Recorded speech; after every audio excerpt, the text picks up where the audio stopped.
കഴിവുള്ളവർക്ക് യഥാർത്ഥത്തിൽ കുറവില്ല. സൗന്ദര്യം, ആരോഗ്യം, പണം ഇതുള്ളവർക്കും നമ്മളെ നാട്ടിൽ കുറവില്ല. പല ആളുകളും ഞാൻ മനസ്സിലാക്കുന്നത് ഒരു കാര്യം, ഏത് കാര്യം ചെയ്താലും റൂട്ട് എന്ന് പറഞ്ഞ ഒരു സാധനം, ഈ റൂട്ട് അറിയാതെ പോകുന്നതാണ്. ഈ സിനിമ എന്നല്ല, അതൊരു ബിസിനസ് സ്ഥാപനമായാലും എന്തിനായാലും ഒരു കാര്യം ചെയ്ത് സക്സസ്ഫുൾ ആവാത്തതിന്റെ ഒരേ ഒരു കാരണം എന്നോട് ചോദിച്ചാൽ ഞാൻ പറയും, അയാൾ ആ റൂട്ടിലല്ല ചെയ്തിരിക്കുന്നത്, അല്ലെങ്കിൽ ആ സ്ത്രീ ആ റൂട്ടിലല്ല ചെയ്തിരിക്കുന്നത്. പഠിക്കുന്ന സമയത്ത് 8ാം ക്ലാസ് ഒക്കെ എത്തിയ സമയത്ത് തന്നെ എന്റെ അച്ഛൻ എനിക്ക് ഈ PSC യുടെ ഒക്കെ ബുക്ക് തരുമായിരുന്നു. 8ാം ക്ലാസ്സിലൊക്കെ പഠിക്കുന്ന എന്തിനാ PSC ഞാൻ അച്ഛനോട് പറഞ്ഞ കാര്യം, ഒരു വ്യക്തിക്ക് സർക്കാർ ജോലിയാണ് ഉദ്ദേശിക്കുന്നതെങ്കിൽ +2 എത്ര മാർക്ക് കിട്ടി, ഡിഗ്രിക്ക് എത്ര മാർക്ക് കിട്ടി, മാസ്റ്റർ ഡിഗ്രിക്ക് എത്ര മാർക്ക് കിട്ടി എന്ന് നോക്കിയിട്ടല്ല ആ വ്യക്തിക്ക് ജോലി കിട്ടുന്നത്. ഇപ്പൊ തന്നെ നീറ്റിന്റെ എക്സാമിന് നല്ല മാർക്ക് കിട്ടിയാലേ മെഡിക്കൽ, അല്ലാതെ എനിക്ക് +2 വരെ മാർക്ക് കിട്ടിയെന്ന് പറഞ്ഞിട്ട് കാര്യമില്ല. അല്ലെങ്കിൽ മെഡിക്കൽ എൻട്രൻസിന്, അല്ലെങ്കിൽ അപ്പൊ നമ്മൾ മനസ്സിലാക്കേണ്ടത് ആ എൻട്രൻസ് എക്സാം ആണ് ശരിക്കും പ്രധാനം, മറ്റേത് മോശമെന്നല്ല. അപ്പൊ എന്നോട് പറഞ്ഞു, ജോലി നമ്മള് അക്കാഡമിക് എന്ന് പറയുന്നത് ആ ബേസിക് മാർക്ക് വാങ്ങിച്ചാലും മതി. 55% മാർക്ക് ഉണ്ടെങ്കിൽ നമുക്ക് നീറ്റ് എഴുതാൻ പറ്റൂ, അല്ലെങ്കിൽ എക്സാം എഴുതാൻ പറ്റുമെങ്കിൽ ആ മാർക്ക് മതി, അതിന് കൂടുതൽ കിട്ടുന്നതല്ല.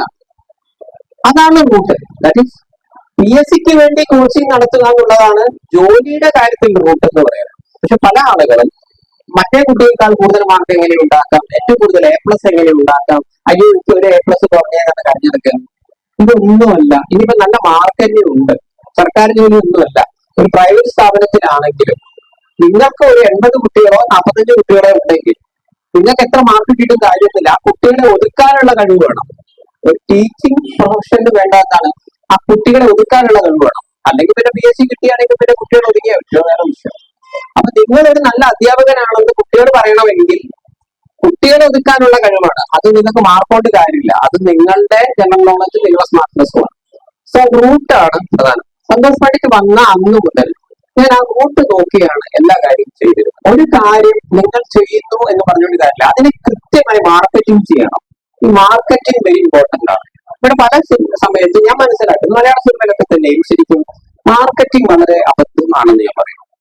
അല്ലെങ്കിൽ ഒരു പരമ്പരാഗത മനസ്സിലാക്കി വെച്ചിരിക്കുന്നത് കുറച്ച് പത്രങ്ങളിലും കുറച്ച് പരസ്യം ചെയ്യാം, കുറെ പോസ്റ്റർ ഒട്ടിക്കാം, കുറെ ഫ്ലക്സ് വെക്കാം. യഥാർത്ഥത്തിൽ ഇതല്ല മാർക്കറ്റിംഗ്. ഇത് ഒരു ബേസിക് ആയി എല്ലാവരും ചെയ്യേണ്ട സാധനങ്ങൾ മാത്രമാണ്.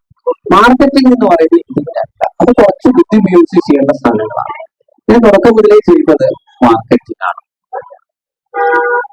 അപ്പൊ അതുകൊണ്ട് അതൊരു പ്രൊഫഷണലിസം. പല ജോലികളും പല ആളുകളും പ്രൊഫഷണൽ ആയിട്ടല്ല ചെയ്യുന്നത്, അങ്ങ് ചെയ്യുന്നു. എല്ലാവരും അമ്മയുടെ വയറ്റിൽ നൽകിയാലും എല്ലാം പഠിച്ചിട്ടുണ്ടല്ലോ വരുന്നത്. പക്ഷെ സമാനമായ ജോലികൾ ചെയ്ത ആളുകളോട് ഏട്ടാ ഇത് എങ്ങനെയാണ് നമുക്ക് അതൊന്ന് ഇതാക്കാൻ പറ്റുന്നത്, അല്ലെങ്കിൽ അതിന്റെ ഒരു പിന്നിലുള്ള ഐഡിയ ഉണ്ട്. അത് നിങ്ങൾ ഇനി നാളെ ഒരു സ്ഥല വിൽപ്പനയുടെ ബ്രോക്കർ ആണെങ്കിൽ പോലും ഈ ടെക്നിക്ക് അറിയുന്നില്ലെങ്കിൽ നിങ്ങൾ ബ്രോക്കർ ആയതുകൊണ്ട് കാര്യമില്ല എന്നേ ഞാൻ പറയും.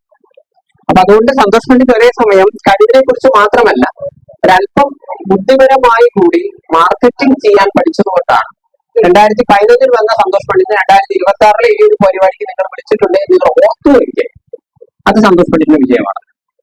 കാരണം 2015 സന്തോഷ് പണ്ഡിറ്റിനോടൊപ്പം 120 സംവിധായകരും 155 പുതുമുഖങ്ങളായിട്ടുള്ള ആളുകൾ വന്നിട്ടുണ്ട്.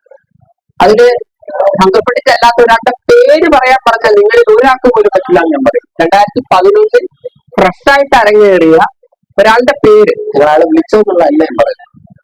അവര് മോശമാണോ ഒന്നും അർത്ഥം വരുന്നില്ല.